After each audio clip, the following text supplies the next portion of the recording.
First போட்டிருக்கிற chain ஸ்டிச்சில் slip stitch போடணும். Slip stitch போட்டு முடித்த பிறகு சின்னதாக ஒரு ஸ்கொயர் ஷேப் கிடைச்சிருக்கு. அடுத்த லைன் ஸ்டார்ட் பண்ணுறதுக்காக 3 செயின் ஸ்டிச் போடணும்.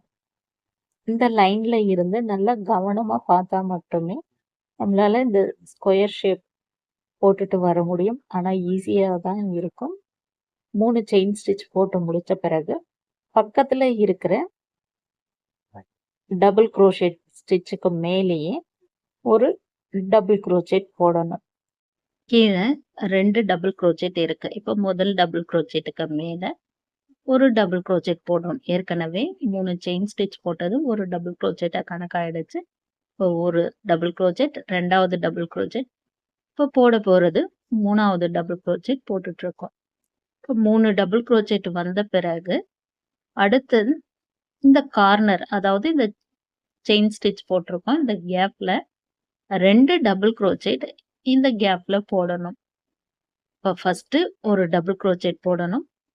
அதே கேப்பில் மறுபடியும் இன்னும் ஒரு டபுள் க்ரோச்செட் போடணும். 3 செயின் ஸ்டிச் போடணும். 3 செயின் ஸ்டிச் போட்டு முடித்ததும் அதே கேப்பில் இன்னும் 2 டபுள் க்ரோச்செட் போடணும். ஒவ்வொரு கார்னர்லேயும் 2 டபுள் க்ரோச்செட், 3 செயின் ஸ்டிச், மறுபடியும் 2 டபுள் க்ரோச்செட். இதையே தான் ஃபாலோ பண்ணணும். 2 டபுள் க்ரோச்செட் போட்டு முடித்ததும்